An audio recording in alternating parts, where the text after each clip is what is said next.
Good morning and welcome to the Corporate Parenting Board on Wednesday, the 13th of January 2021.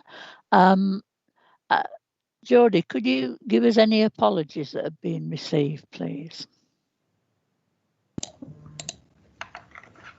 Yes, Chair. So we've received apologies from Jill Addy and Stuart Horn is attending to represent on her behalf. Councillor Andrew Marchington, Councillor John Lawson, Christine Carmichael, Joanne Sanders and Anna Gledhill. Thank you. Thank you very much. Other than that, something just popped up on my screen. If we could just go around and introduce ourselves so people are aware of who's present at the board today. And I'm just looking at my screen. So Tom, you're at the top of my screen. Thank you, Councillor Kendrick. My name's Tom Brailsford. I'm Service Director for Resources, Improvement and Partnership as part of Children's Services. Okay. And Olivia?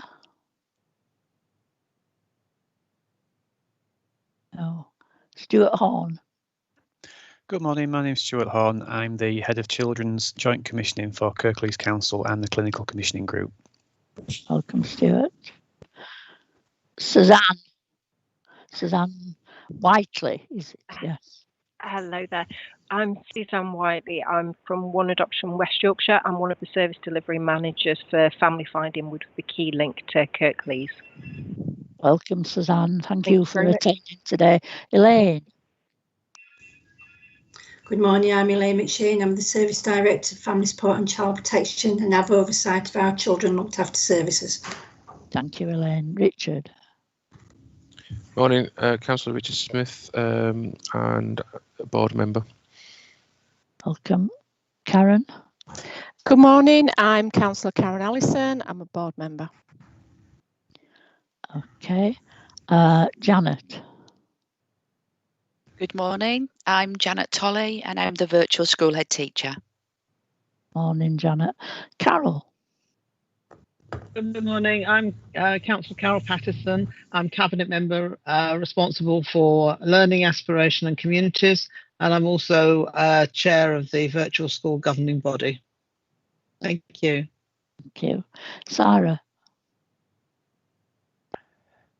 Good morning, I'm Sarah Miles, Head of Quality Assurance and Safeguarding.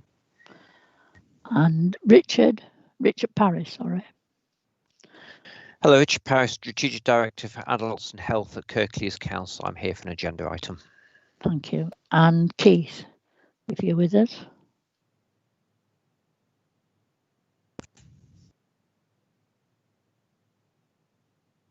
Hello? No, Keith, I can't hear you.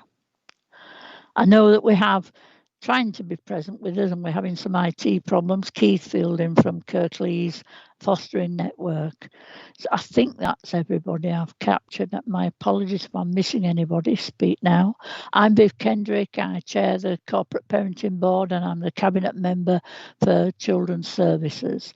If any board members have any interest, please note the form within the pack if you would complete it and return it.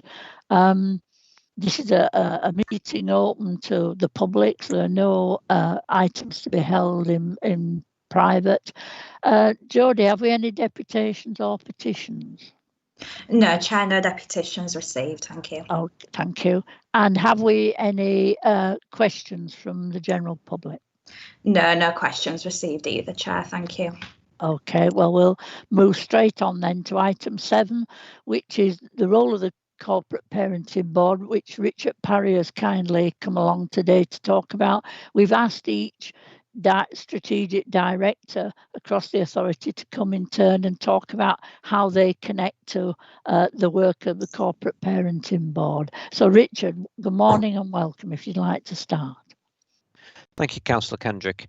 So I'm Richard Parry, Strategic Director for Adults and Health, and in the range of services I'm responsible for, there's quite a broad range of activity. So from a social care, I'm his role for adult social care, so it's a statutory role, and adult social care covers a very broad range of activity. We often think about it as providing care, particularly to older people, but actually, of course, we work across the full age range of adults, and very much in the space of looking to maximise people's independence, work very closely with the NHS around everything from hospital discharge to making sure people enjoy good health in their local community. We have a particular focus, I guess, on using things like assistive technology. So that's pieces of electronic equipment that can support people to be more independent, to manage risk in people's own homes. A fair focus also on things like aids and adaptations, so simple pieces of equipment that can make people's lives much easier. We also have a focus on maximising people's connection with communities, and I'll talk about Community Plus in a minute, and access into employment. So part of the range of service I'm responsible for is a service called Real Employment, which works with people with a learning disability to provide opportunities to move into the employment market, and they work particularly with businesses to develop opportunities, provide kind of coaching support, things like job carving and other similar work which creates bespoke opportunities. They've been supporting some work also initially with Mid Yorkshire Hospitals Trust to develop a programme of activity called Project Search, and following some work within the council last year, that is being rolled out this year into Kirklees Council as well as a significant employer. The other part of the directorate, and that sounds like there's a separation, there's absolutely not, because we work across a kind of gradient of activity, is the communities part of the world, which includes Community Plus, which has now been running for some years. And that's activity for people of all ages. So that isn't just for adults, it very much works with children and families as well, around developing community capacity and connecting individuals who may need some additional support to get the very best outcomes from their lives, but who don't necessarily need a formal social care service to deliver that. A lot of work with developing, as I say, the voluntary sector and moving beyond traditional voluntary sector organisations into much smaller community groups. We've been doing some work called local area coordination as part of that, which is a very focused model of working with individuals and communities to develop bespoke solutions for people with particularly complex needs. Also, as part of that breadth of services, we have services like the library service, obviously a universal service, but who very much moved beyond the notion of books into providing a lot of focus around reducing social isolation, significant focus on promoting literacy and similar activity for children. They've been running a number of, obviously in the last 12 months, a number of virtual arrangements that support reading and other children's activity, doing some really great book packs for children. We had a fantastic comment when we from a family in November about how it had been like a Christmas, because actually what they had was a set of wrapped books. They wrapped in brown paper, and it's just the notion of the surprise of opening the books to see what children's books were in there. So that's been a really important part of supporting individuals and families over the last 9 months. And then we also have in that block of services the 2 customer service centres in Huddersfield and in Dewsbury, which provide face-to-face support for individuals and both individuals and families around a range of issues, access to council services, but access to broader public services as well. So they do an awful lot of work with DWP around welfare rights, with housing organisations around resolving housing solutions. And those continue to operate on a face-to-face basis in a more limited way, but we've moved an awful lot of that offer online to create and when I say online, also by kind of phone through the customer contact centre, to be able to offer personalised solutions for individuals, but in a way that has adapted to the pandemic. Going forward, we see very much that range of services engaging with the primary care network. So this is where GPs are coming together in local communities, and with the broad kind of community capacity to create a much broader range of local leadership solutions. So this will be where we very much focus on how we can support an individual in the context of their community, rather than just focusing on the formal social care offer. And we've been doing some of that so far through our pandemic response. We've very much engaged GPs around supporting people who are clinically vulnerable. Of course, clearly that's individuals of all ages. And we're picking that up again in the context of the vaccination programme that the primary care networks are running, and starting to develop a wraparound support offer that helps individuals who will otherwise find it difficult to engage with that vaccination offer. It's a fairly broad range of services, as you will have gathered. Some are fairly obvious, some less obvious, and I think the critical part of all of this is how they have evolved over recent years to have very much that focus on independence and move away from perhaps some of the traditional buildings-based solutions that we have seen. So thinking about social care really as being about care homes, important though they are, into that breadth of things that can keep people independent in their own homes. Some great work going on, particularly around the area of transition. So thinking about children with disabilities as they become adults, and what are the things that we need to collectively be doing across the council to make sure that feels a really seamless experience for individuals and their families. And we've been doing quite a lot of work in that space, particularly around things like assistive technology and that broader kind of housing and adaptations agenda to make sure that we're developing the right local solutions for people. I'll perhaps kind of pause there and take questions from panel members. All right, colleagues, if you have a question, if you just want to do the hands up, I'm happy to take that. I mean, it is interesting, Richard, while people are just thinking about that there is this huge overlap really between children and adults, not only because of the disability issue and transitions, but in education, you know, it can be, depending on somebody's needs, you know, 19 or even up to 25. So there is this huge sort of overlap area. Any questions, anybody? Not seeing anything at the moment. I mean, you've touched on the transitions, Richard, and that was a question for me, because I think it's always seen as a challenge for most local authorities, that transition period from children into adults for someone with a disability. And you've touched on it being fairly seamless now and using assistive technology. I suppose I'm interested in how much contact adult services have with perhaps some of the parents groups that are huge advocates, you know, in the children's world, if you like, things like Pecan and Whole World and all the rest of it. Is there that interaction that you find with adults as well? Yeah, absolutely. So we've got, as part of that transitions programme, it's a joint programme between adults and children's services, so very much Pecan are involved in that, as indeed they are in things like the Carer Strategy Group, which I help facilitate, which again it is all age, so this is about the kind of offer, full stop.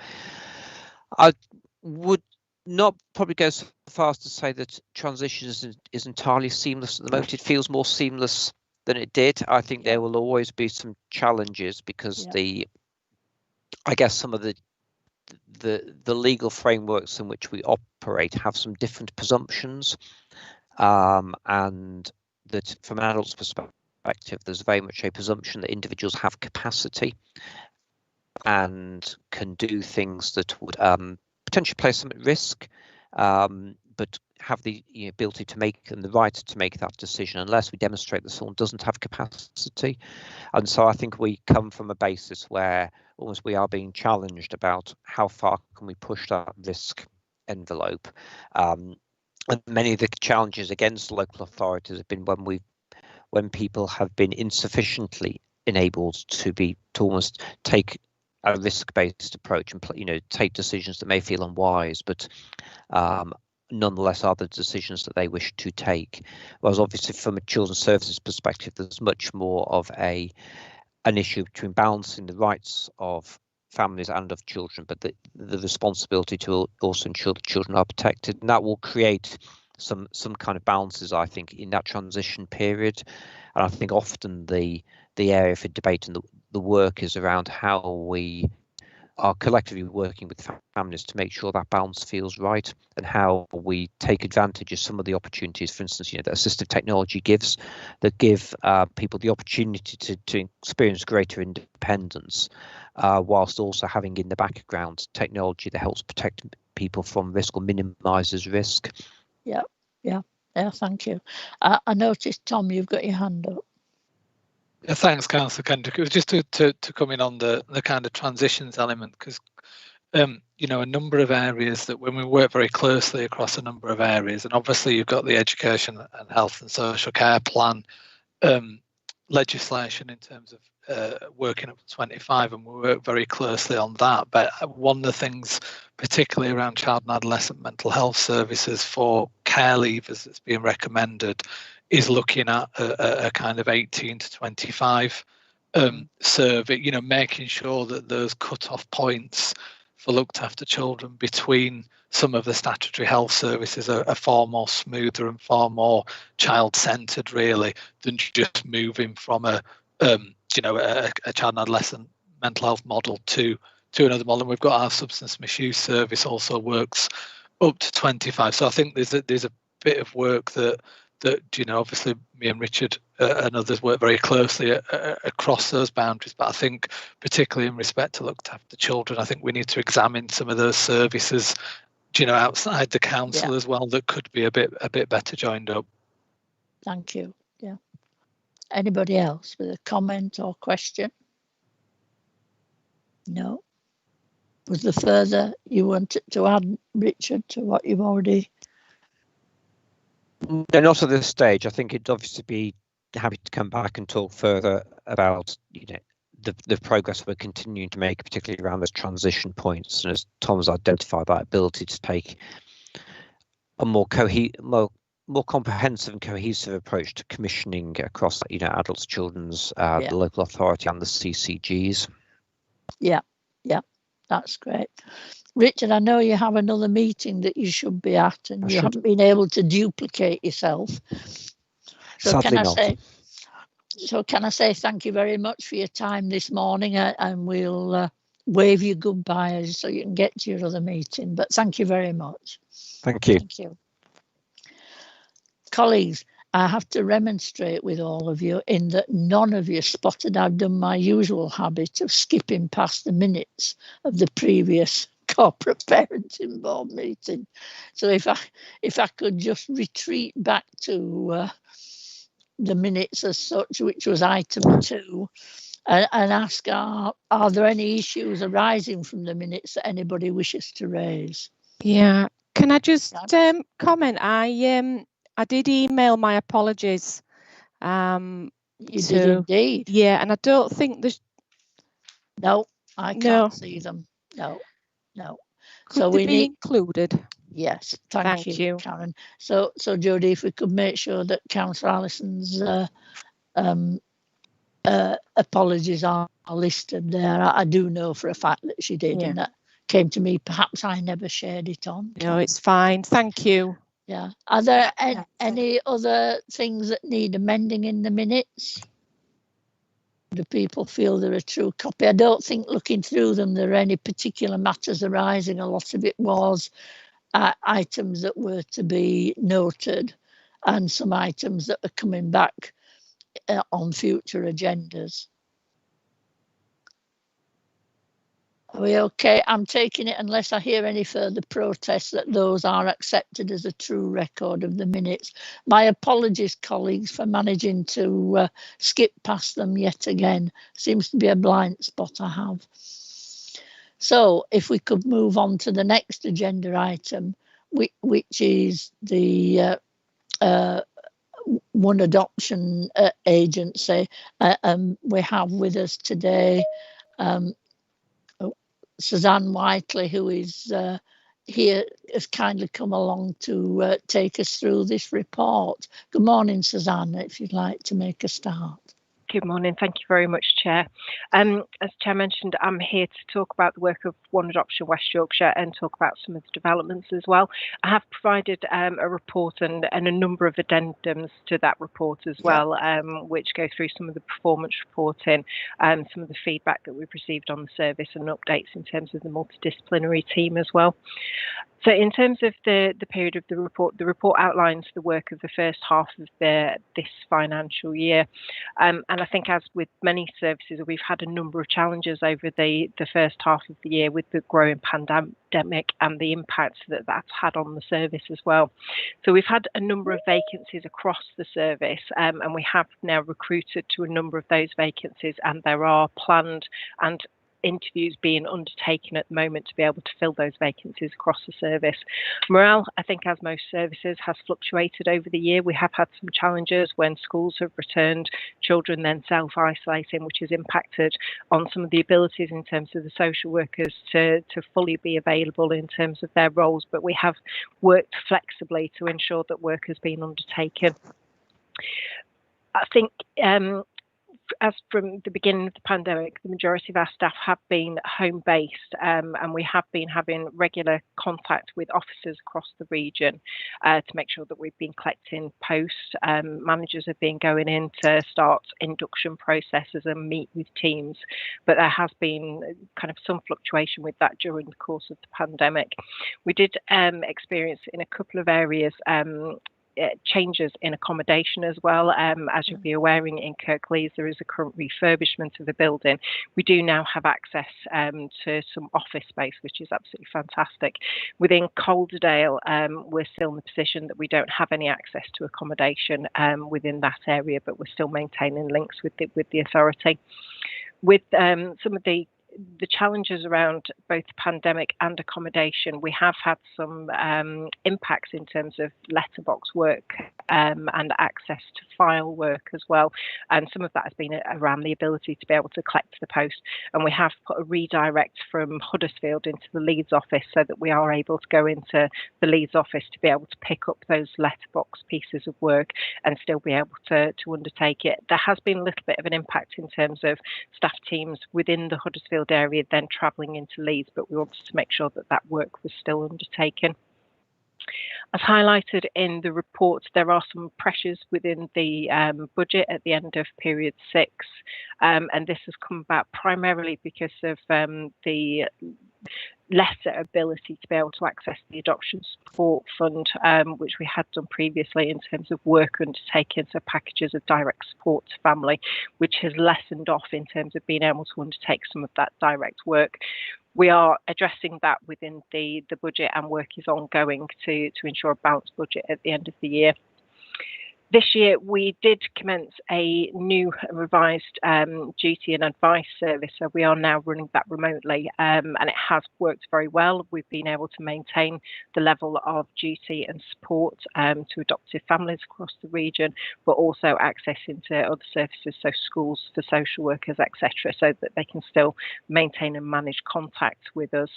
Alongside that, we did also implement a choice system on our telephone system, so the main telephone lines coming into One Adoption West Yorkshire, so there is a choice system so people can be directed to the right person, so that they are talking to the right individual, the right team about the issues that they would like to talk about. So whether that's potentially prospective adopters looking for information about the adoption process, or families looking for support. We've had a high number of calls. So the first half of the year, we had over 2,000 calls to the GC Advice Service. So we're averaging about 79, 80 calls per week in relation to contact. We've maintained regular contact with the operational leads across the region. Over the first 6 months of the year, the group met twice. We have focused on issues around the coronavirus pandemic's impact in terms of children's care planning and how we look at moving forward transitions as well within that period. We've also undertaken work around adoption payments and focused on joint auditing across the region as well. So within the Centre of Excellence project, there has been some delays in terms of recruitment to the project. Some of that is ongoing at the moment, and there were some delays around the the final modelling and an increase in cost. So we have made some amendments to ensure that that comes in within budget and reduced a post of assistant psychologist. The intention was for them to focus on some of the validation of the work, and we're looking at different streams as to how we can address that moving forward without that post within the service.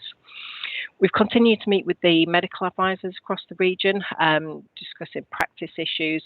A medical advisors protocol has been agreed, and there's been a series of peer supports taking place and audits across the region to look at quality of medical reports.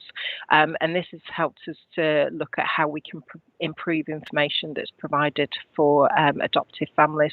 There has been an impact across the region in terms of medical advisor capacity and processes during the pandemic. They've worked really hard to be able to address and combat those issues across the region to make sure that children are continuing to be seen in a timely manner. We've also continued working with the virtual school heads across the region, and we're continuing to grow that work with them. We have a helpline, education helpline running within One Adoption West Yorkshire, which can be accessed by adoptive families, schools and other professionals looking for advice and support around education. And we've also continued to work with schools across the region in terms of increasing awareness around attachment and trauma, and that's been undertaken through virtual training sessions with schools and workshops with doctors as well, which has been very well received.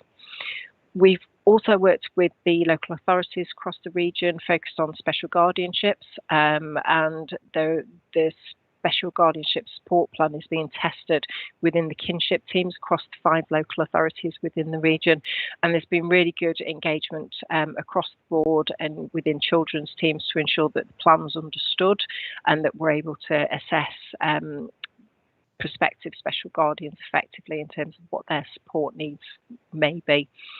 The Grandparents Plus project remains running. This has progressed well, and we've also looked at how we can access adoption support funds to be able to support that. There's been non-violence resistance training commissioned for the kinship teams across the region, which will be positive in terms of being able to implement that as well. The work at the moment is funded until the end of March 2021, and discussions are ongoing in terms of what the plans moving forward will be with regards to the Grandparents Plus and special guardianship work.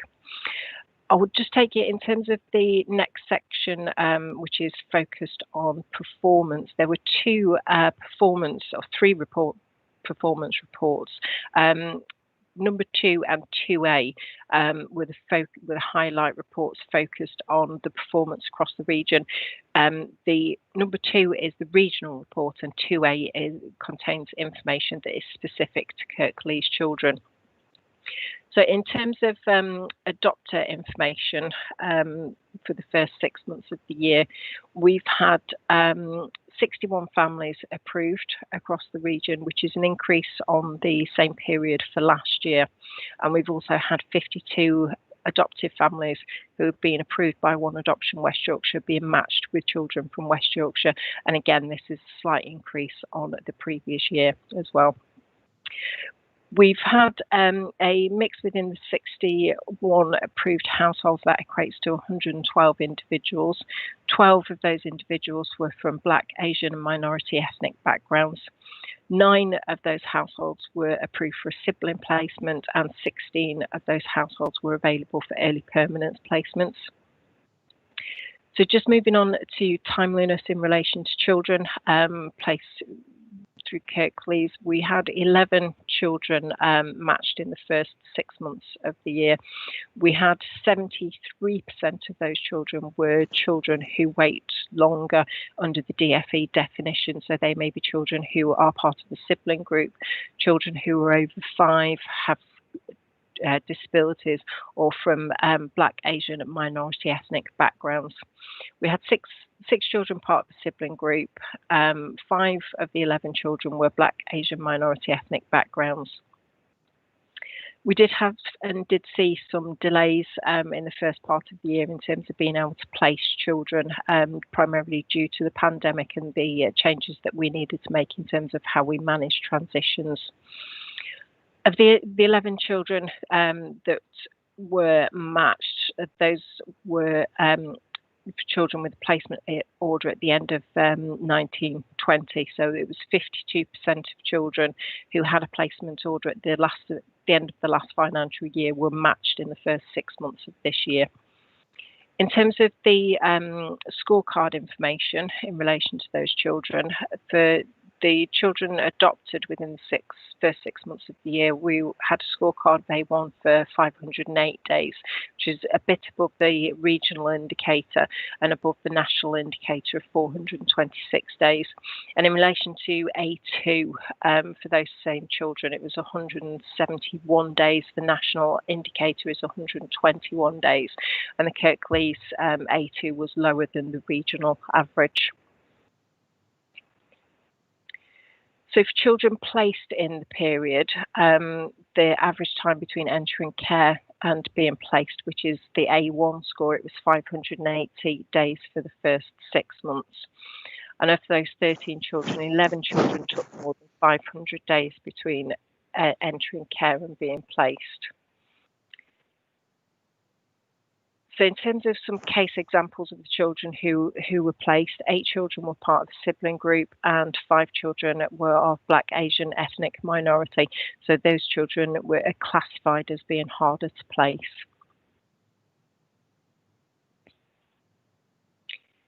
So in terms of the teams within One Adoption West Yorkshire recruitment assessment, we've seen a significantly higher number of families interested in adoption over the first 6 months of the year, which has been extremely positive. It has caused us some challenges across the board in terms of capacity to be able to assess all of those families. We've had, as mentioned, 61 families. There is a discrepancy in the report there between the number of families in the report and the performance report. So there were 61 families approved in the first 6 months, and we had a further 35 families booked in to be approved in the adoption panel before Christmas. We've moved a lot of our training to online. We've got our preparation training up and running, so prospective adopters are able to engage with that on an online basis and supported through that process as well. We're also nearing the end of building additional training around the 4th-day training, which is around building relationships, specific training to support early permanence and adopting siblings as well. We did undertake a review of the prospective adopters within the assessment process in the first part of the year, and looking at capacity and the needs of the children from across the region. And we did, for a short period of time, make the decision to temporarily hold applications for younger children unless they met the specific needs in terms of perhaps children of a sibling group with disabilities, or for children with a Black African Caribbean heritage. We've seen a high number of cases go through adoption panel. We've increased our capacity within our adoption panels. They have moved virtually, and we're holding 7 or 8 panels per month, and that's been an increase in terms of our capacity. We have had some really good feedback in terms of the arrangements of moving virtually. I think it has been easier for some social workers to be able to attend and engage virtually with those panels. The panels have undertaken quality assurance function and provided feedback around the quality of approvals for consideration. And we had a high number of those quality assured being considered as being good or outstanding. And in terms of the matching reports presented to panel, over 76% of these were considered good or excellent, which is really positive feedback in terms of the work that social workers are undertaking. In terms of advertising and marketing at the moment, the report references that progress is being made in terms of the redesign of the website for One Adoption West Yorkshire. This is now complete, and the revised and reviewed website is up and running, which is really positive. We're also actively supporting a national adopter recruitment campaign, which has the hashtag of You Can Adopt, which is focused on messaging around specific needs for recruiting adopters for siblings, for older children, and for children of a Black or mixed ethnicity.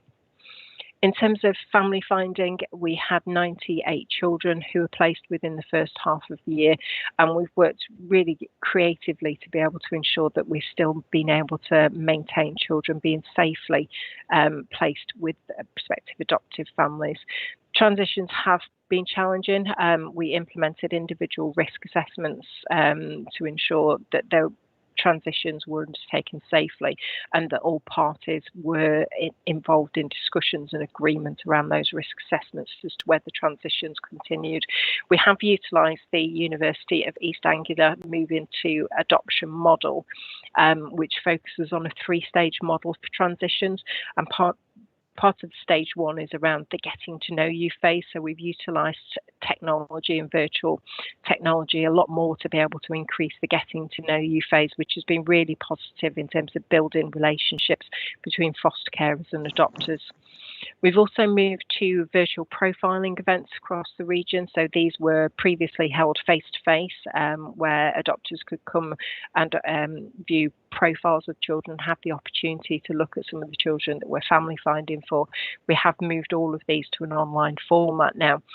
We've had a really high engagement from adoptive families from One Adoption West Yorkshire, but also externally when we've run those events externally as well. And we've had a number of expressions of interest in children and some matches that have come from those profile events, which has been really positive.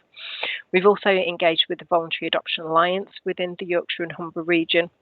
We commenced a contract with them in May to provide placements to support our sufficiency and capacity to be able to place children within the Yorkshire and Humber region. We had utilised 19 of the initial 25 contract placements of this year, and we've been doing a lot of work with them to looking at referral pathways so that we can get early identification of children who we may need to place with the Voluntary Adoption Alliance. Within the adoption support team's delivery has continued. Some of that was done virtually in the first instance, with visits still being undertaken to families where there were safeguarding issues or concerns in terms of how children were managing with the pandemic and other issues as well. We've continued to do adoption support assessments and provide the support. It has been delivered in a different way. We have been able to adapt fairly quickly in terms of the pandemic and utilising some online forums with adoptive families, and we have had some positive feedback. I think there has still been some challenges that families have faced, as all families have across the region. We also accessed the Adoption Support Fund COVID package, so this proved very popular with families within the region, and particularly the workshops around child-to-parent violence support for adopted teenagers. We've also commissioned through that process adoption support webinars and support groups, and offered the eye movement desensitisation sessions to parents as well through that process. We've continued to process the applications to the Adoption Support Fund, so the assessments have been undertaken to inform those. Some of the therapy to children and families has been delivered by providers. Some of that has continued where it's been appropriate to do so virtually. Some of that did pause for a period of time, but those discussions were taking place with families to make sure that that was safe to do so as well. We did have some impact in terms of access to records work that had to be paused for an initial period during the initial stages of lockdown. A revised protocol was put in place across the region, and some of that work has recommenced where it's been safe to get back into offices and access files and to be able to provide information. As I mentioned earlier, there has been an impact in terms of the letterbox service, and some of that has been around building spaces cases, redirecting of posts, but also being able to get staff into offices to be able to progress that work. We have tried to move primarily to electronic communication, so we have been providing a lot of support alongside PAC UK to birth families to make sure that they're able to write letters electronically, and provided that additional support when it's been required. We've had a number of audits taken place across the region, undertaken by service delivery managers and team managers. We had over 55% of those audits were deemed to be good, 37% satisfactory, and just below 7% required improvement. We have undertaken work to be able to ensure that remedial actions are taken in relation to those cases. We also commissioned an independent auditor to look at our casework across recruitment and assessment. That work has now been completed, and a report is being finalised back to the agency as well to inform our auditing and to ensure that we have quality case recordings. We've had the annual adopter survey was returned. Nearly 60% of respondents were satisfied with services provided with One Adoption West Yorkshire. We've seen an increase in terms of those numbers, which has been very positive. Over 63% were satisfied with the content of the adoption newsletter that we provide to adopters across the region on a regular basis. We also undertook an annual staff survey, which there were some positive increases in terms of the staff teams feeling supported by their managers, having access to good quality training, enjoying working for One Adoption West Yorkshire, which saw an increase as well. In terms of staff skills development, we have seen a number of challenges within the first 6 months. The primary focus has been around self-care and emotional well-being. During that period of time, we did hold a staff event across the summer, which was focused around relationships and trauma, which was very well received. That's the last bit of my updates for you. If you have any questions, that would be great. Thank you very much for that, Susanna. Quite a whistle-stop tour of a vast amount of information. Well done. Colleagues, have anybody got any questions or comments you wish to make? I'm just looking. I can see a hand, but I don't know whose it is. I think it's Councillor Kendrick. I think it's Barry. Oh, it is Barry. It is, yeah. Hello, Barry. I'm just looking at the report. I'm concerned about the budget. Because you're saying you're struggling with budget on 210. What page are you on, Barry? Is that going to be increased? No, we've been undertaking work over the last few months in terms of the budget. We have been looking at the interagency budget in terms of the funding to be able to balance some of those issues out, and also vacancy monitoring as well. Right. And I've looked at 219 sort of excellence. It had been brought up, it had been flagged up at clinical commissioning groups and local authorities. So what's happened there? In terms of, sorry, what came out of that discussion? So there was agreement across the region to fund the Centre of Excellence. When the costs were reviewed with Leeds Community Health, there was a slight increase in terms of the costs through the commissioning of the psychologists, etc., from Leeds Community Health, which meant that we just had to make a little bit of an amendment in terms of the project. Yeah, that's great. Thank you. Thank you. Anyone else? Elaine. Morning, Susan. I just wanted to comment really, because actually in the recent government guidance at the point of lockdown, one of the positive things that has been put in place is that ability to actually match and meet up children with their new adoptive carers at the outset in last year. That wasn't the case, wasn't it? Was it? So it actually puts us in a much better position in terms of children meeting up and then transitioning to their new families. Yes, we had some positives with the amended regulations. Some of those regulations did come to an end, so we've had to readapt to those, but we had a number of positives in being able to families to be able to meet with children earlier. We've continued to use bump into meetings alongside that, and as mentioned earlier, the virtual getting to know you as well. So I think that will help, won't it, with more timely transition in terms of actually as well the confidence of actually children bumping into their perspective forever family, whereas I know some of that had been as agency decision making, some of that had been virtual meetings at some point. So I think that's a much more positive position for the children and the prospective families. Absolutely, yes. Thank you. Anyone else?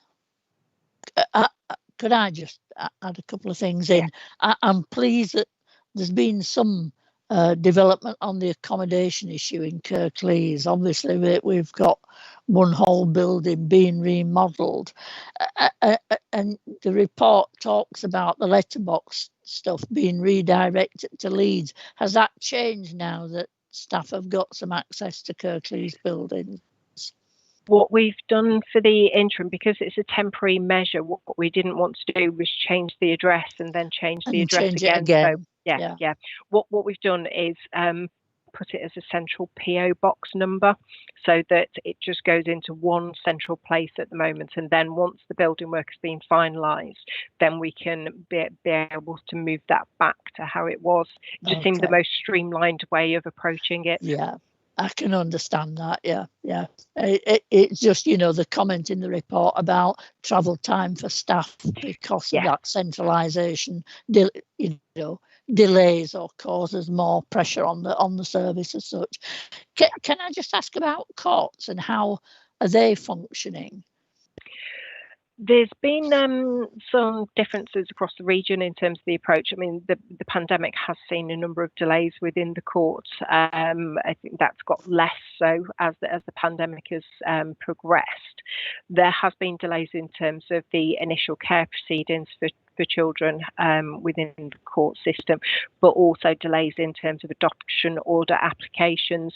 And some of that has been around where hearings have been virtual, and it's deemed most appropriate that families are able to engage in those face-to-face hearings.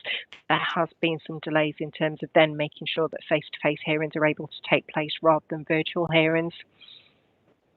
Right. And it's been a positive impact in terms of making sure that birth families are engaged in that process and making sure that there is opportunity to be able to engage in those hearings effectively. Yes, and I can appreciate that greatly, yes. I'm just looking, anybody else with a comment or a question? I'm not seeing any. I'll keep going then. I noticed the non-violence resistance training, and I just wondered if you, off the top of your head, and it's terribly unfair of me, if you had any idea of the number of Kirklees-based staff who may have attended that. I don't, but I can find that information out for you. It would just be interesting. It's not vitally urgent, but that would be helpful if you could. And I'll give up in a minute, but on page 28 of your report, I'm stunned that you got through all of this. Not too long either. No, it was quite succinct, and I think you did touch on it. If you could just reiterate or add to the position that where people are on hold. I just want to try and understand that. I know you did comment on it, but I'm not over clear on what the reasoning was for people being on hold. So is that in relation to a particular stage of the assessment process? About the adopters being recruited and so on. Yes, so this was in relation to being a holding position in terms of recruiting adoptive families for younger children. Is that correct? Right. Yeah, I think so. Is this that some people, because they particularly only want younger children, Yes, and the capacity is different. Yeah, absolutely. We had and it was a very temporary position. We had a high number of approved families and families coming through for approval for the younger age range of children, but not necessarily having those children with a plan of adoption. So we put a temporary kind of pause on it to be able to recruit families or prioritize families who were open to being able to take sibling groups, children with disabilities, to ensure that the families were able to meet the needs of the children. Okay.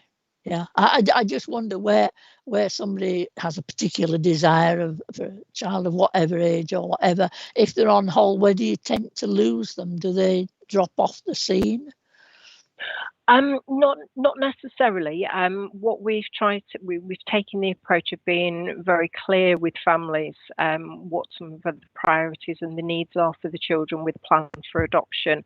Make sure that we're communicating with them as much as possible in terms of what the situation is, and it's been a period of a few short months that's been in place. Right. Okay. Fine. Thank you. Tom, you've got your hand up.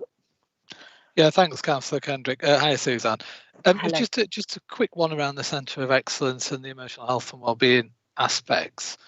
Is there a way in which that we're going to be tracking the kind of outcome and impacts of that, particularly thinking about particularly complex young people and adoption breakdown, or is it, I mean, I might have missed it in the pack, but there doesn't seem to be anything in terms of those kind of outcomes. Yeah, emotional health and wellbeing point of view.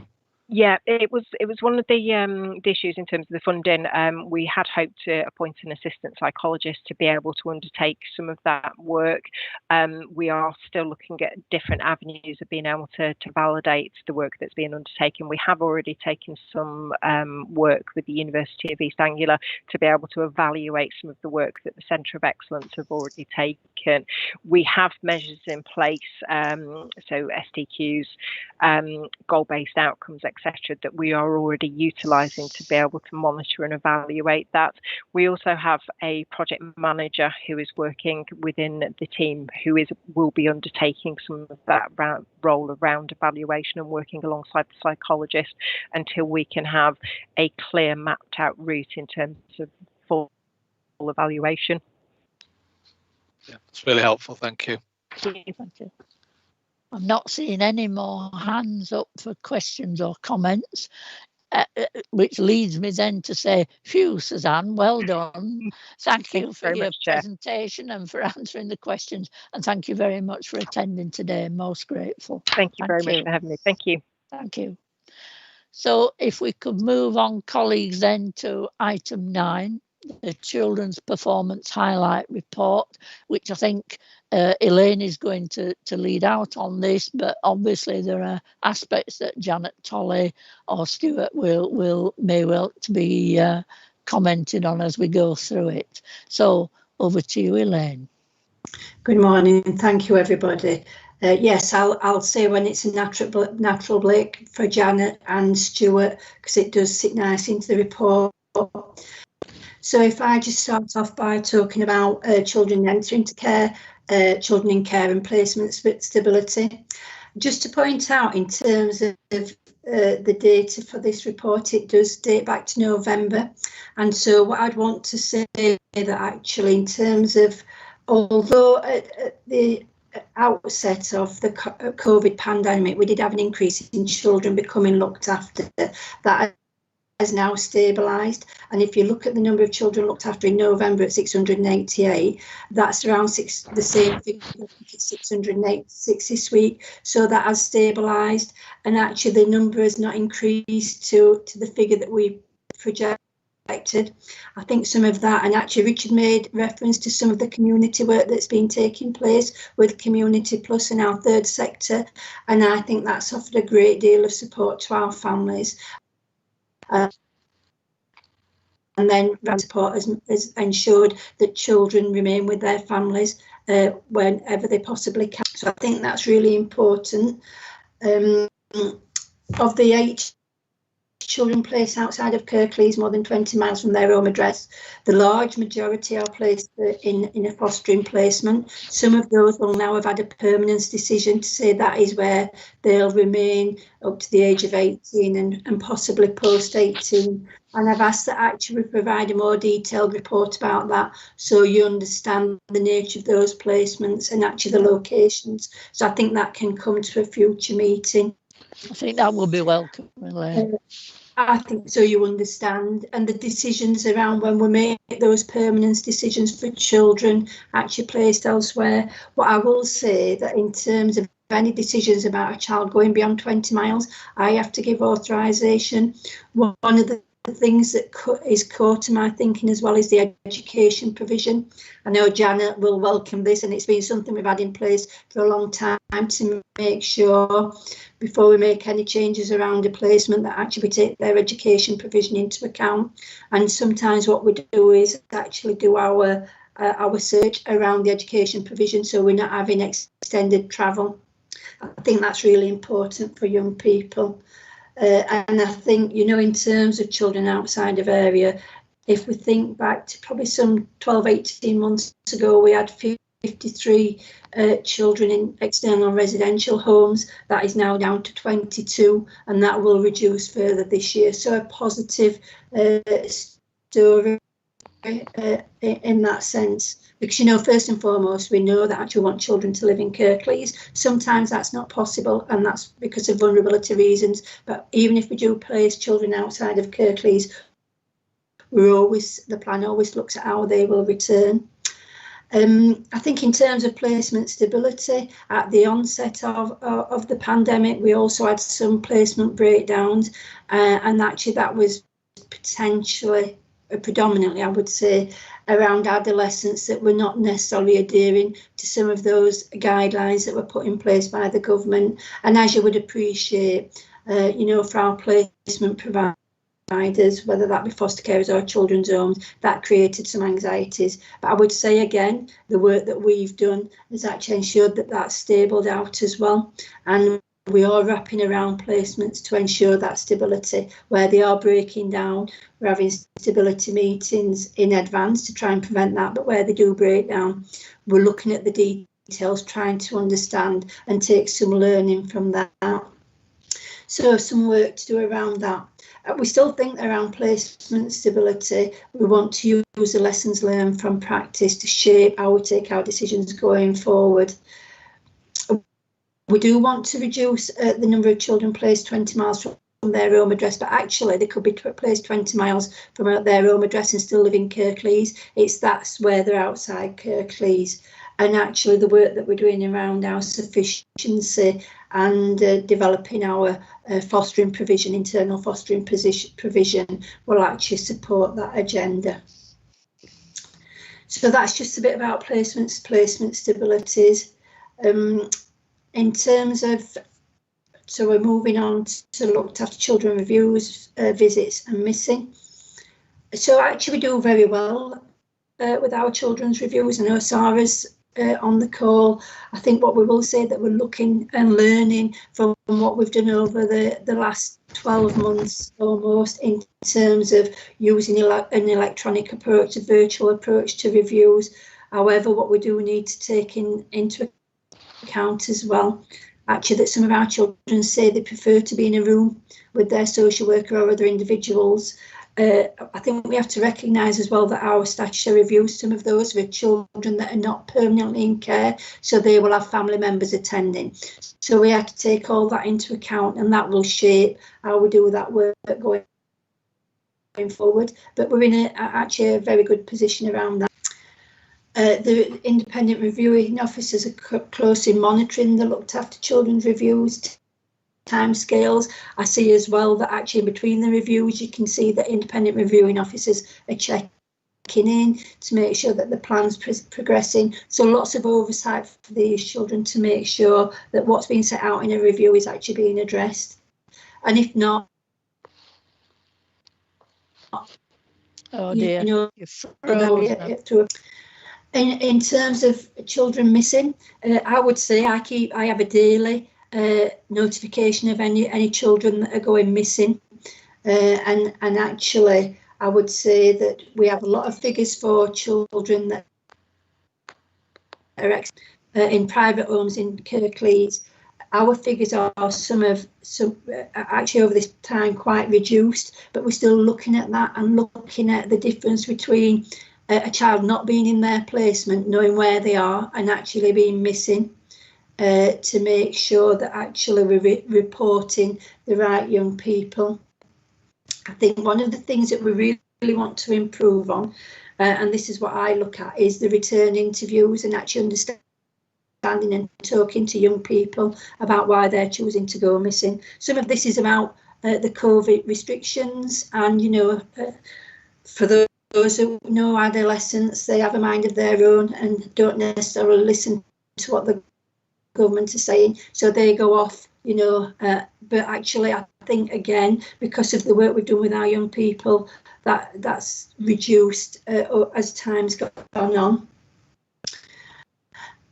I think as well, and Tom would probably want to comment on this, and might have in previous meetings, we have had Ofsted come into our children's homes to look at the care that's been provided over this period, and we've had some really, really positive comments about the nature and the type and the creativity, the work that our children's homes have done in terms of ensuring children are safe during this period, that the activities are in place, and that they're engaged positively, and where there are risks, there are good risk management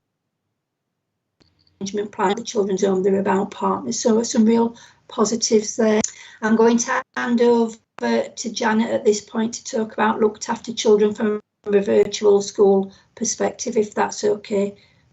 Lovely. Thank you very much, Elaine, and good morning, everybody. I'm Janet Tolley, head teacher of the virtual school. So in terms of the report around the educational outcomes, if I remind you that what we talk about at the meeting is our involvement in the PEP process and supporting young people in school. I'd like to reinforce what Elaine said. This data is from November, and obviously we're living in a very fast changing world at the moment. So some of the things that were the case in November aren't the case today, and I'll fill you in more generally on some of those when we've just had a quick look at the data tables. So in terms of PEP completion meetings around young people and their education, these have all been virtual since March. As you can imagine, schools don't want my team moving from school to school and potentially becoming super spreaders. So all of our work has been like this, which obviously has some advantages and some challenges. We've seen some of the challenges this morning as more and more people are working online, and we're having the issues around connectivity. But I can report to you that in the summer term, so we had some issues with PEP completion as we went into the first lockdown in March.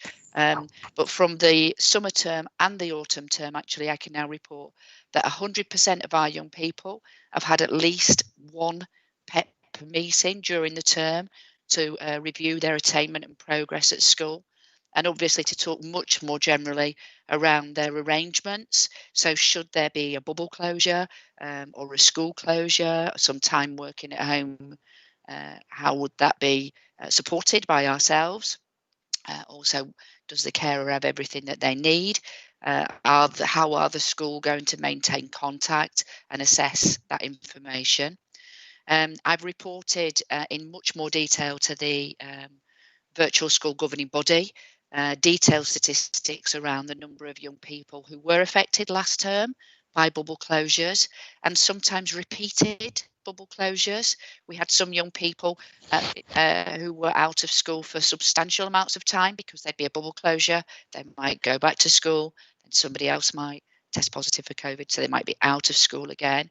So we have a detailed analysis of all that data, but generally I think the educational provision has been very disrupted for a large number of our young people, and we need to be very mindful of that and work in a supportive way, but also a challenging way to ensure that they have everything in place to do whatever possible to enable them to keep up and, obviously, if possible, catch up even more than their peers. Just when we thought we'd got everything organised for that way of working, obviously we've gone back into a full lockdown. Just to clarify for all of you that vulnerable learners, which includes our children and young people in care, are expected to attend school, though that there are some exceptional circumstances, and where that is the case, this is risk assessed by professionals led by the social worker, and then we all work together to ensure that the online provision from the school is being accessed. Obviously, it's early days. The lockdown kind of came very quickly, didn't it? It might seem a lifetime ago, just at the start of last week. So we're working together to make sure that we've got all the information and all our young people, first of all, are safe. We know where they are, we know what they're doing, and then that is of a high quality provision and they have everything that they need in their placement if they are working at home. That's made it really difficult to report on attendance and persistent absence in any meaningful way compared to this time last year. So what we are doing is we're obviously tracking every individual youngster, where we do know the attendance data, but it doesn't mean the same as it might have done previously, because where a school has had any kind of closure or bubble closure, that doesn't count in terms of attendance analysis. So actually you could be talking about a very small number of days, and any absence, a 1 or 2 day absence, then appears as a much higher percentage than it might have done previously. Rest assured, we're working with professionals to track and monitor this for every individual young person, and where we do have attendance issues or concerns, are working together through the PEP process or additional professionals meetings. We do have some issues for young people around confidence, emotional health and well-being issues. At the start of this call, as adults, we were talking about the pressure that we're under, having been in and out of lockdown or various tiers since March. We understand that is the case for some of our youngsters.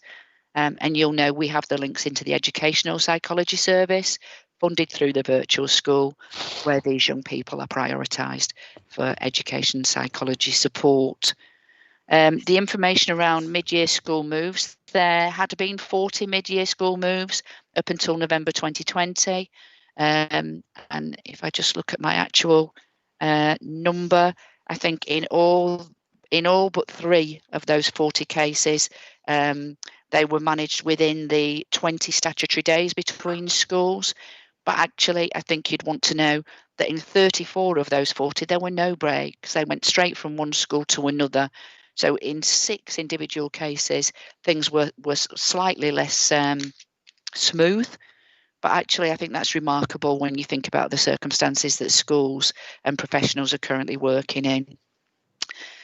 So in terms of our work and our focus, what we want to improve, we were looking at the transition back into education. We're still continuing to try and encourage as many of our youngsters to attend as possible, but we're looking at the isolations, the bubble closures, and the working at home. There will obviously be at least termly PEP, so termly completion, and I'm hoping that we're now in a way of working where that will be maintained at 100% for all young people. Though I do mention in the document being mindful of emotional issues for our youngsters in the current situation. And working across service to reduce the number of school moves, as Elaine mentioned earlier, we do try to maintain school and educational placement for a youngster as they come into care or if they move into the permanent plan. And we have a downward trend on the number of school moves, but also the number of school moves with any break in transmission. Are there any questions specifically around education? No, I'm not. Oh, I am. It's Keith, I think. Yeah, that's right. Can you hear me? Hi, yes, Keith. Good morning. Good morning. I've had dreadful connection problems, but my question is, last Friday, I worked the helpline for KFN as well, and my switchboard lit up, as it were, because we've got a problem with schools wanting to test children and foster carers not being able to give permission. So they didn't know whether to send the child to school or not send the child to school, or the child looked different to every other child in class because they were in care. And I'm sure it's a thing that Tom and his team's working on, but as yet we haven't actually got a resolution to this problem. Tom, would you like to come in? Yeah. Sorry. Yeah, hiya, Keith. You're right. It went. Yeah, fine. The resolution went out in the letter that we sent out on Monday. So it's gone out. Yeah, the resolution looks after children that are not on an interim care order. I don't see the difference between taking my child to a doctor's and then putting a tongue depressor in his mouth or having the COVID test. I don't understand why they need to go back to parents. This could all delay a whole household full. If it happens on a Friday and they say they can't get in touch with social worker and social worker only works Thursday and Friday and things like that, they're going to have to wait 2 or 3 days before they even get permission to go for a test. And then the outcome may be negative or it may be positive and they may have mixed. It's a bit of an odd situation where we can take people to dentists and people for injections and people for sore throats at doctors, but we can't say yes, they can have a test, which is a national sort of request, really. Keith, can I just clarify? Are you talking about the fast flow tests in schools that are likely to be rolled out, or are you talking about going to one of the COVID testing sites if your young person's got symptoms? Firstly, I didn't realise it was a letter that came out from schools. And then as the day went on, I realised that people had received letters saying they're wanting permission to test children in schools as a blanket cover. So that will be the lateral flow test, which I thought, Tom, you had resolved. Yeah, I think, Janet, probably the best thing is just to bring Elaine in, because I think we have resolved it, but I think Elaine probably will have a view in terms of the parental responsibility around looked after children. Yes, thank you. So Councillor Kendrick Keith, for clarification and why there is a difference is because actually if you've got a child that's got that's on a full care order, we have parental responsibility. We do still have continued dialogue with parents. So actually in that situation where we've got that permanence decision, I can delegate responsibility, and that's what we've looked to doing.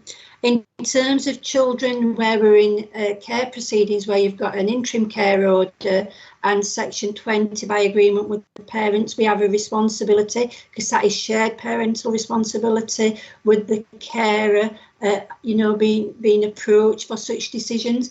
I don't see that being such a challenge because what we do, we wouldn't keep revisiting that. We'd go and have the conversation. Actually, if the parents were saying no, that would come back to me. And again, I would be in a position to actually look at what is in the best interest of the child.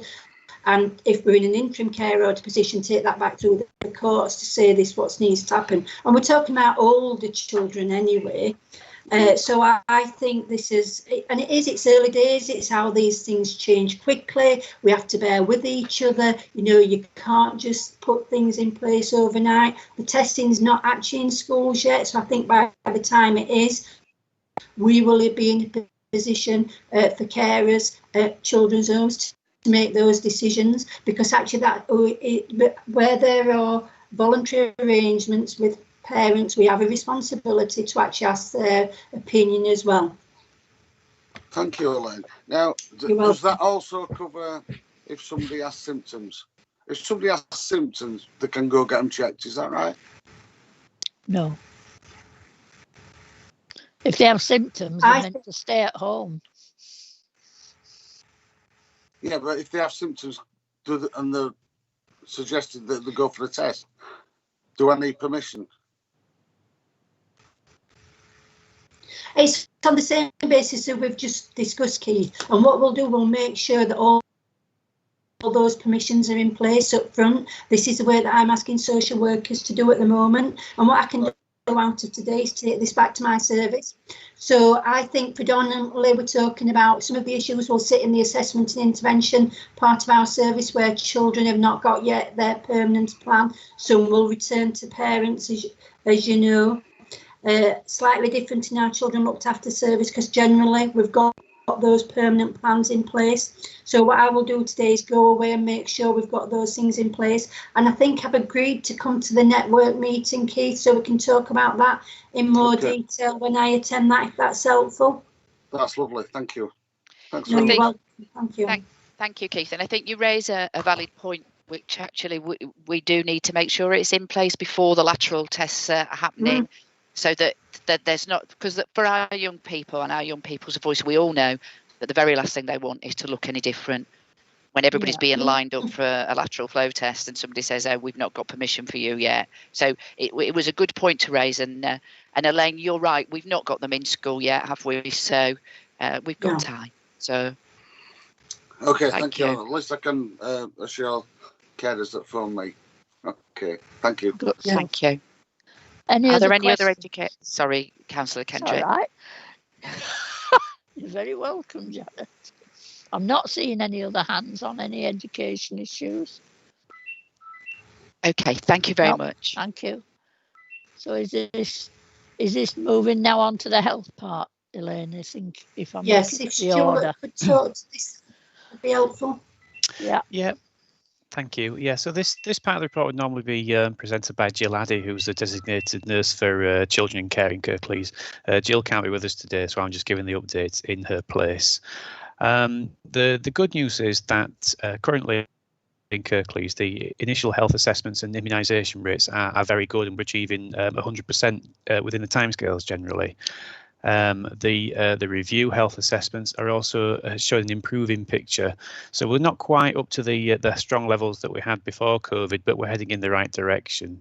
And this has certainly been helped by the fact that the staff who had been redeployed in the initial lockdown are now fully back in post. And the good news, the further good news from that is from NHS England is that the current guidance in this lockdown period is that all health staff who are working with children and young people should remain focused on their usual jobs, and they won't be redeployed.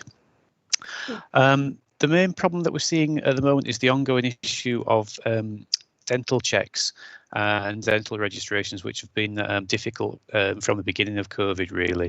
So we're down to our rolling 12-month data shows that 47% of children have had a dental check. We have raised this issue with NHS England, who are the commissioners for dental services, but unfortunately they've confirmed to us that vulnerable groups, including children in care, will not be prioritised while surgeries are not up to capacity. So that's an issue that we'll continue to look into locally. And also in terms of registrations at dentists, we're showing a downward trend in under fives, particularly, who were previously 100% in the summer, but now down as low as 69%. Substance misuse that we record remains to be very low, and currently only 2 individuals have been identified at their last health assessment. Obviously, a caveat to that is it relies on self-reporting, but it's an encouraging picture.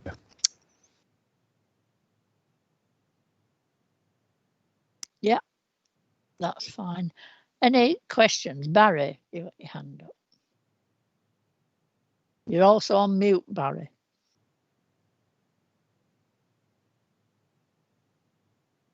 Can't hear you, Barry.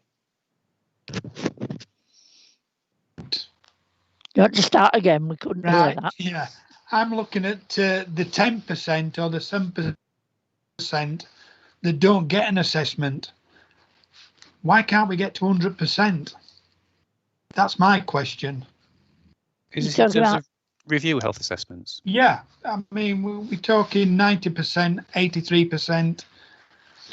Why can't we get 100% on that? Yeah, Jill did provide some supporting narrative to go along with that, and which shows that where there is a breach in timescale, it's only been a very small breach in timescale. It's rolled over into the next month, sometimes by only a matter of days. Right. So, in practical terms, that I'm confident that children are still receiving the support that they need. But as ever, it's been short-term capacity issues that's meant that they've not quite managed to get to that. It's also affected by the statistics and the way it's reported. The rolling average shows that, any poor performance in the past, we still see that in current figures until we've had a prolonged period of the very high levels. So what you're saying then is 100% of all had an assessment, but not within the time period. Yeah, that's right. But usually, if fine. it has missed, it's only been by a very short time. Yeah, that's fine. Thank you. Yeah. Keith. Yeah, just to reiterate my my own position, I've got under 5 child with me, and the dentist won't do routine checks, so that's probably why your numbers are down. They won't just do a routine check that they're just operating on emergency basis. So that number's going to come down even more, isn't it, Stuart? It is. It's something that we're really, we're not happy with it either, but we're a bit limited as what we've been able to do about it up to now. But it's something that we're continuing to push. Yeah, I just wanted to make everybody else aware of the actual situation. Is the dentists are refusing to see the child. Yeah. Unless Tom, it's an emergency. Yeah. Thank you. Tom, were you wanting to add to that or another? Yeah, comment? I just wanted to come in briefly. I think Keith's right in terms of the dental issues, and we'll continue for the chief nurse at the CCG to raise the seriousness of that with NHS England, and we'll keep a close eye on that. Just coming back to the review of health assessments situation, initial health assessments, what Stuart's outlined is quite right, but what I will say is kind of regionally and nationally, we are, even within those timescales, we are really we perform quite well. Most other areas are below us in that. So even though it's not within those, we'd want it to be closer to 100%. I think it's worth noting that performance is fairly outstanding in terms of local areas. And the other thing is there are certain children and young people where we're relying on other people to do it. So if they're placed out of area, we're relying on another health authority to do the review health assessments for us. But yeah, just those points. Thanks, Councillor Kendrick. Thank you, Tom. Councillor Smith. Aye, thanks. I just want just a quick point really about that discussion about the dentist. No kids are going to the dentist except for an emergency. So just I don't know if everyone's aware of that. There's no difference in anywhere. So they're only any kids are only going if it's an emergency. Just wanted to make that point. Yeah, I think you're absolutely right. The thing is that this authority still has a statutory duty, whether dentists are complying or not, and we are measured against that, and that's the issue, if you like. But you're absolutely right, Richard. It is only emergency provision at the moment. Thank you very much. I'm not seeing any other hands for comments or questions. So we're back onto the report, and we've got children in care looked after with convictions, and then on to care leavers and adoption. Right, that's back over to me. And I think Suzanne's obviously done the adoption in great detail. Yeah. So starting with our looked after children with convictions, I think a really important area, this because actually what we would not want is any looked after child to have any convictions. We sit well, if you measure it like that, because any conviction is a concern for me. But we were around 1.8% of our population, where the England average is 3%. So just a third below that. There's detail in the report, but what I've asked Charlotte Jackson to do, is the head of service, as oversight of the youth offending service, is actually to look at these young people in more detail, look at the nature of the convictions, because we talk about successfully comparing interventions, But what does that mean? What does that mean in terms of outcomes? When they've completed that, do we see any reoffending? You know, are they back into sort of, you know, more constructive type approaches to what they're doing? So I'd hope as well that we could have a more detailed look at the nature of those convictions and what they mean to our young people and what then they mean in terms of the work that they've done in outcomes, if you'd find that helpful. Yeah, it's I think that something would we're be going to do. I think it's something that needs to come here. We'll be looking at children looked after, but we're going to take it broader as well and look at convictions in the youth service, youth offending service per se. Because people might be aware that we've actually reviewed our youth service and vulnerability service, and we've got a youth engagement service, and we want to make sure that actually we're providing the right level of support to the right young people to ensure that we reduce criminal activity. So I'll move on to care leavers. Before you move on, I think. Any questions? Yeah, Councillor Smith has got his hand up. Yes, Councillor Smith. Sorry, didn't see that. Thank you. Just, I suppose, a question or a comment or a bit of both about the youth offending figures. The figures tell part of the story. I'm a realist, so I recognise that there is some things that there are challenges that affect certain groups of kids. You are bound to see higher incidence of some behaviours. I get that, but I think where I come from with this, I spent some time with my namesake Richard Smith before he retired in the youth offending team, and where I come from with the corporate parenting thing is there are some kids that are put into the criminal justice system that really ought not to be put into the criminal justice system, and that's where the issue is for looked after children, because the kids who are, like, for example, if my kid got caught doing something on a really minor sort of thing, damaging someone's property, the chances are that I would go and see the parents, offer to pay for it. The police wouldn't get involved. Now, that's not necessarily the case for looked after children. They don't have someone behind them like that, and that's what I mean. All of us, we're all corporate parents, counsellors anyway, by definition. Somebody, and I know this happens, and I'm just speaking as I think, really. It's not really a question, but we should, as a collective body, we should be acting as that corporate parent on behalf of those kids. And I'm not saying that we should be excusing kids who are going around machetes, jumping over shop counters, battering shopkeepers. That's not what I'm saying. I'm saying that the low-level criminality that becomes classed as criminality doesn't always necessarily have to be. You see what I mean? It's a difficult point to make, but I think I've made it. Councillor Smith, a real valid point, and I think Tom would support me when I say the number of conversations I've had with police colleagues over the last 12 months in particular about not criminalising our young people for some of the things that you're describing, asking them to look beyond what's being presented and try to understand some of their circumstances. I think we are making positive strides with that. I think we've got further work to do. I think I've got really good working relationships now with my police colleagues and can challenge, and I've challenged when they've done some of this. I think what I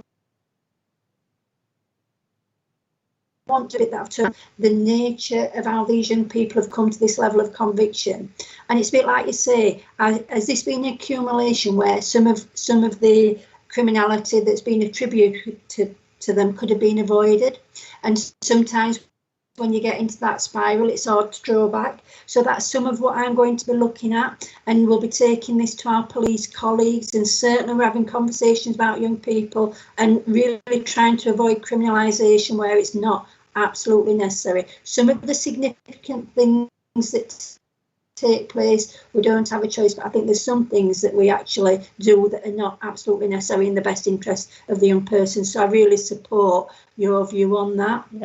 Yeah, me too. And I think having a deeper dive into the youth offending team and the functions will help advise on that to some extent. Barry, you've got your hand up. No, you're on mute, Barry. I just want to dive in on what Richard said, because I'm deputy chair of the youth panel, and I'm a magistrate sitting in youth, and the youth that come to court looked after, they're usually children from children's homes. So it isn't the police that bring it. They are being charged because the people in the homes are saying bring them to court. So we try to keep children out of the criminal justice system, but we can't help it if they're brought to court. I think that was mainly my point, if I'm honest. I think that was what I was getting at. Yeah. And I think that's what I'm making reference to. And actually, I think Tom would echo it, the conversations that we're having with our children's homes about criminalisation. But actually, it is the police that have to bring this to court. We might have actually called them in the first instance, but actually it can't be the children's home that bring it to the... They might sort the conversation. So we have to work together about making sure we look beyond what is being presented. We've had some real challenging conversations over the last few. Yeah, because I know it's altered because it's called an emergency worker now, and somebody in a home working in a home is called an emergency worker, and that's up the level of crime for looked after children. Tom, do you want to make a comment? Yeah, it was just to build on what Elaine was saying, really. I think, wherever possible, we are working really closely, our residential homes, with the police to make sensible decisions, really. Yes, ultimately, the decision about prosecution lies with the police. But I think Elaine alluded to it earlier. We've had some really positive inspection visits from Ofsted, and particularly one, and Ofsted particularly commented one young person who was particularly complicated, that we all worked from a very senior level down to ensure that young person wasn't criminalised. So be assured, it is definitely on the list. And as Elaine's alluded to, the relationships is obviously Elaine's responsible individual for the home, and in terms of the relationships we have with the police, we do have some very challenging, productive conversations. So, yeah. I look forward to the time when Barry comes and says he's rarely seen looked after young people in the courts. Thank you. Right, Elaine, do you want to move on? Time ticks and you've a lot you're going through. Thank you. Yes. So our care leavers, we've continued to have contact with our care leavers. I think, these are some of our most vulnerable young people. They've post-18, they've moved on, they live independently. Some actually return to live with the families, but some are living independently. And if they're living, on their own, this last 9 months has been very isolating for young people. Yeah. So we've made sure that actually we've continued to visit where they're in agreement, because some of our young people choose to say, actually, I prefer you not to visit. And that's some sense of actually not wanting to be seen as that care leaver.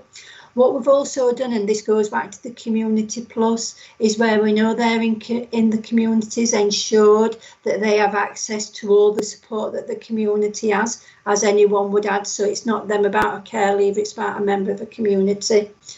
And actually, I think we've had some really positive outcomes for them in that. We've had some challenges around move-on accommodation. That's been one of the challenges and still remains the case, particularly as we've gone back down into lockdown.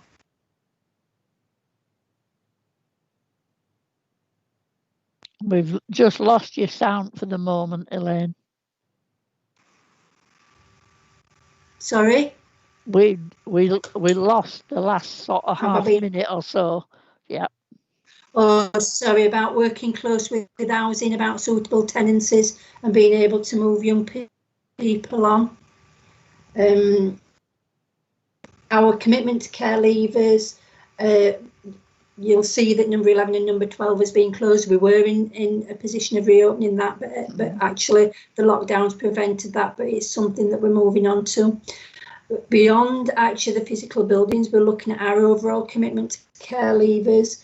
We've been working with yourself, Councillor Kendrick, with our care leavers, with PAs, to actually review the commitment to care leavers, both in a practical and financial perspective. And I'm sure at some point that document will come to corporate parenting, so people understand what we're doing. And it is about having aspirations for our care leavers and the support that they require.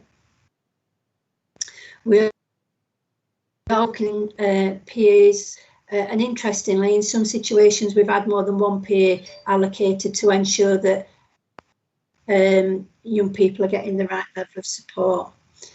I think one of the challenges that we have is where actually young people come into care later on and they're in our assessment and intervention service. Our social workers, although they're getting better at this, are not as familiar with the pathway planning and the post-18 support. So we really want to improve how all social workers understand that and ensure that actually young people get the right support both whilst they're in care and post-18. One of the other things I just wanted to say as well, and this is all our young people. Last time we had flexibilities in the previous COVID period, we had flexibilities where we were able to have virtual contact with all our children and young people. I would have to say that on the whole, we had face-to-face contact. This time we've not got that, and there is an expectation that actually all children are seen on children and young people are seen on a face-to-face basis in line with statutory requirements. So on the basis of that, we've just updated our own visits protocol. That is about making sure that our practitioners are safe, the young people are safe, our carers are safe, just to make sure we're doing and we can to minimise any. But unless there's any questions, I think that's it on care leavers. I think. Oh, Barry. Sorry about this. No. It's all right. It's all right. I'm looking at the employment and the training at 50%. So you're saying 50% of children are in employment or training or education? Yes, and that's something that's one of when we were looking to open number 11 and 12. Actually, that was one of the things that we were really going to put some emphasis on. So I've asked that one of our team managers in the leaving care service actually focuses on working with partners to develop opportunities for our care leavers. We want to develop that before they leave care, so there's a good transition, but make sure and actually the careers officers that we have is from C&K Careers is very positive and worked really well when we had number 11 and 12 open. We think that has actually definitely been impacted, and we're talking 9 months now, so we really want to get to a point where we can have some of that face-to-face support for these young people, because they say that is, and actually those indirect conversations that help explore some of what their aspirations are, so we can be more creative about what we offer. Looking at with our businesses in terms of opportunities for care leavers, looking within the council, looking at apprenticeships. So there's no range of things that we really want to focus on. And we'll not stop doing that work, but without doubt, we have had an impact by COVID and the limitations that brings about. Is a council on board with you? Like, I know we talked about jobs before for young children, apprenticeships and everything. How many apprenticeships have we actually put in there? Do we know? Have we any figures? I haven't got the figures here today, but I can bring. Yeah, there are figures. I can bring the figures. So that would be interesting to know that at least we're doing something like that. The council. I think as well, probably we need to bring the figures about not only just about employment. We need to think about those that are in post-18, so academics or in college, because we have got some real excellent outcomes for young people. So I think it's good to share that and actually look at what's worked well, what was different for those young people, and how can we take some of that learning and put it across. So I think that's something we can bring back in terms of looking at that and exploring it further.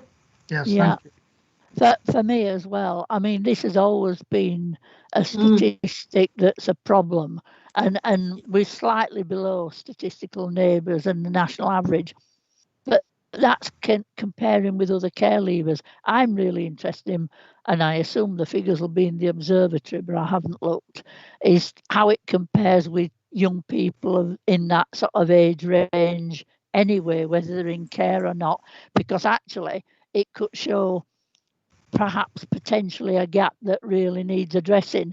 And just another comment, prior to COVID, one of our partner organisations, which is Kirklees Active Leisure, which is a trust, it isn't actually part of the council, had already started offering training and opportunities to care leavers, but of course they can't function at all. So all those have stopped, you know. So there are, I'm not saying we've got it all covered, but there have been positive moves, some of which have been interrupted by the pandemic. I'd like to see a comparator to all young people, regardless of whether they're in care or not, you know, because that may identify an equality gap that we might need to address. Tom. Thanks, Councillor Kendrick. It was just to pick up on the fact as well that we've got the project. We were successful in bidding for money from the Premier League in partnership with Huddersfield Town Foundation, weren't we? So we've got that employability project, which I think was, I was on Huddersfield Town's pitch with a mask on my face, I think, doing a photo call in the middle of lockdown. So it must have been launched in the summer. But I think, like Elaine's alluding to, that obviously COVID is limiting some of the things we can do. But you know, it was just to remind members we have got that project funded in place, I think, for 2 years. So that should show some impact as well. Yeah, good stuff. The other thing, I'll just add this in, because Tom has just reminded me, because I were having conversations yesterday around our youth work pathway in terms of developing the youth workers of the future, and what we talked about is actually the engagement of volunteers to get experience, and we talked about some of our care leavers that have experience. You know, their experiences really lend itself well to actually being youth workers of the future. So that's another opportunity we'll be looking at through volunteer arrangements in the first instance, but we're developing a youth worker pathway that we're looking at training and development opportunities across the piece, recognising for us that youth work is really key, you know, particularly to some of our communities in terms of how we have positive interactions and activities for our young people, whether they're care leavers or not. Yeah, good stuff. Right, onwards, Elaine. So we've had adoption. Tom, are you doing the fostering? I can do, Elaine, yeah. So I can have a mini break. I'll check. Yeah, have a mini break, yeah. I mean, I think overall, I think we've provided some data in terms of the new fostering registrations and in terms of recruitment, and you know, it's not. I think the data speaks for itself really in terms of the challenges that we face in terms of recruitment, and we've got at the moment we're looking at a transformation and modernisation programme within the fostering service to meet that need. I think we've still got issues in terms of if you look at the figures, the split, although I think we are slightly using more internal foster care than individual fostering agencies now, but the split really does need to move towards using more internal carers. So there's some challenges around that. I mean, you know, obviously, you know, we're doing a lot of work as we have been doing throughout lockdown with KFN and trying to think about what things we can put in place to make foster carers feel more supported. So, you know, the laptop program, we've got email addresses now with a kind of 365 account, which gives some, you know, connectivity. You know, there's been some teething issues, but I think we're getting there with it now.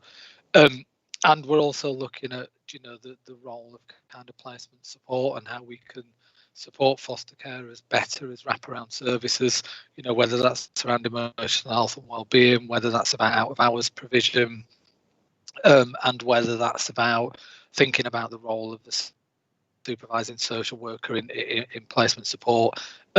We're also doing some work on trying to better understand our data systems for fostering. So we're in the process of getting the processes moved on to liquid logic, which will give us a better idea of exactly where we've got prospective foster carers in the system. We continue to utilise placement with friends and family and the Reg 24 arrangements, and I think the figures will show that's gone down slightly this quarter. But overall, I think it's fair to say that we've got some fantastic foster carers. We've got some really stable placements. But actually, if you look at the resignations of foster carers and you look at the overall age profile, which we haven't provided, of our foster carers, we've got some real challenges ahead if we don't start to recruit in a more focused, targeted way and diversify our foster carers. So I think that's probably all I want to say, Councillor Kendrick, unless anyone's got any questions. Questions, comments? I'm not seeing any hands up. I'm waiting for Barry. No. Where are we at now? Are we about at the end then of the highlight report? I think, if I'm not wrong, that is the conclusion. I think that's the conclusion. Well done, Elaine. Phew. Well done. Item 10 then is the Ofsted Improvement Board update. I don't know whose. It's just a verbal update. Is this? It's just I usually do the verbal update, don't I? And it's just to know. I think we've discussed it before that the focus of the improvement board is going to widen out now to take in a wider focus on SEND and other areas, including learning and educational outcomes in that respect. And is now moving to being called the Ambition Board. So members will be glad to know that we've renamed it from the Improvement Board to Ambition Board, and the membership has been widened out. I think last time I reported back that we'd had or it was either just before or just after we'd had our annual conversation with Ofsted, which we felt was a really positive conversation, and we were able to outline the achievements that we've made over the past 12 months. And then we've got, as a region, local government association organises challenges between authorities. And I think it's next Thursday we've got our regional challenge. So us in York look at each other's data and progress across kind of social care services, SEND provision, and educational provision, and benchmark ourselves and do a bit of supportive challenge there. I believe Mel has taken the decision to cancel the Ambition Board this month due to the pressures that partners are facing and we're all facing. But nonetheless, we are still, and I'm sure Elaine will say, how focused she is on the kind of non-negotiables in terms of improvement. But just because we're not having the Ambition Board doesn't mean that we're not living and breathing that ambition. So Elaine, I don't know if there's any more you want to say. I would want to say actually that we're coming up to our regional challenge next week, Tom. So annually we have a regional challenge. Predominantly that's based around the front door, but actually what we get from across the region is data performance for each aspect of what we call Annex A. Annex A is all the data that we collect from a young person coming to the notice of children's social work. And what I can say with some confidence in terms of over the last 9 months, we stand really positive with our colleagues. A lot of I don't like this term, but we're rag rated, so we're given a colour red, amber, green in terms of how we're performing. And interestingly, we have improved on all areas from this time last year as well. So we are, in terms of our performance, we have continued even in these challenging times to make improvements and actually stable things out. So I think that's a real positive story. I'd want to say that one of the real positives that we have that actually other local authorities don't is that we don't have agency social workers. And I think for our children and families over this period, because they're having consistent social workers that know them, that are building and maintaining relationships, that's been a real positive for our children and families and carers as well. I think you're absolutely right. Yeah. When we went to Ofsted, I will say this, I have to share this because we presented our information, and what the lead of, she's now the regional inspector, she was our lead inspector for monitoring visits, Rachel Alden, said what we've done with our workforce is outstanding in terms of where we were 2.5 years ago to where we are now in terms of recruitment, stability and consistency and quality and caseloads. So I think that's I think that's helpful to put forward. I think it's testament to the commitment that our social workers are demonstrating in some challenging times. Yeah, I think you're absolutely right, and I think it's good that the board should note those issues, and certainly not having agency social workers is just brilliant. I mean, I think when I first took over this portfolio, I think there were 70 agency social workers. In that period, to go to none is just brilliant. Thank you very much for that. If item 11 is the overview of the number and age of children in care, which is just really the figures as such. Are you doing that, Tom, or? I'll carry on. I'll do that. Yeah. I've made reference. You did. To one of this already in terms of, but what I can do from this report quite simply is point out, because I did talk about that our increasing numbers have stabilised. So if people are on the summary part of the report on the first graph, you'll see in December 19 we had 659 children looked after, and actually of November and actually to now we've got 688. So that's an increase of 29. So actually, and you can see that the increase predominantly came round about April time, and that's then just continued to be stable. So I think again the work that we've done is actually ensure that remains positive. That's not to say we don't actually bring children into care when that's absolutely necessary, but what we're very good at in there and now is ensuring that where we possibly can, we can place children, if not back with their family, with extended family members. We will have had an increase in our special guardianship orders rather than actually children remaining in care. So a real positive story, I think, for us. The other thing I just want to point out is in terms of the age and gender breakdown, but more the age. If you look at the second graph, it talks about if you look at the children less than 1 and 1 to 4 years, you've got a total of 168 children. It's unlikely that those children will remain looked after. Some of those children will return to their birth family. Some will actually go to extended family. Some will actually become adopted, and some of our 5-year-olds potentially as well.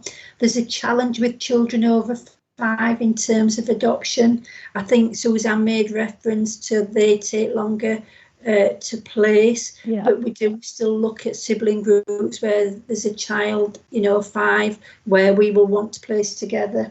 So I think that's helpful to see that. I think we have some time. So our largest group are 10 to 15. So, and that's been the case for the past couple of years. It's how they move on. So yeah, I think they're just some of the key points I'd pick out from that. We are below our stat neighbours in terms of children looked after numbers. We're round about the England average, so we don't stand out in terms of the numbers. I do know, as I've said, looking at the regional figures, our colleagues across the region have had some real increase in their looked after children numbers. I think the stability of our workforce has helped us work with families to ensure that actually they have had the level of support that's required for them to keep their families together. I think some of the challenges for COVID very early on for families were actually where general support systems are in place, schools are in place, you know, you can go out, children can do activities, all range of things that actually we take for granted. When you take that away from some of our families that you know, have struggles on a day-to-day basis, have challenges, that just actually impacts on their capacity. And what I've been very careful to point out to our social workers is we can't, you know, removing children can feel like a real big impact on families. It is a massive impact. It's an impact on children, and actually you can't do that because actually of circumstances that have come about that in other times this wouldn't have happened because support mechanisms would have been in place. So we've been creative about the package of support that actually we've put in place for families to try and counter some of their experience. But for assurance, where children have needed to be removed, we have done that as well. Lovely. I think that's it on that report. Thank you, unless anybody's got any questions. I'm not seeing any hands. No. Thank you very much, Elaine. Item 12 is updates from board members on interactions with services. I don't know if anybody has anything to report. Looking round. I suppose the only thing I can say is that I don't think we've had a corporate parenting board since, but we may have done. I attended the virtual awards for our children in care leavers, which was a really good event. And just to say that I have one-to-ones fairly regularly with Mel, with Elaine, with Tom, with Julie Bragg. In fact, I feel like I'm meeting the whole service at the moment. And I do get individual interactions from care leavers who've known me over the last couple of years. They'll email me or ring me. A young man rang me to talk about him getting his master's degree, you know, and that sort of thing is really, really pleasurable, you know, that connection. All right. As for the corporate parenting agenda plan, which I'm wildly looking for on my list here, I think there are one or two reports that were meant to be coming this time and have had to be moved back. So I think we will be slotting those into the next one or two meetings. I don't know if there's anything else on the agenda plan that people feel needs to be added or changed. No, are we all happy with it as it is? All right. Then can I conclude this meeting by saying thank you so much to the people who presented reports, answered questions. Thank you to those who've contributed and asked questions. Thank you all for your attendance. Thank you. That's the end of the meeting. Bye-bye. Cheers. Thank you.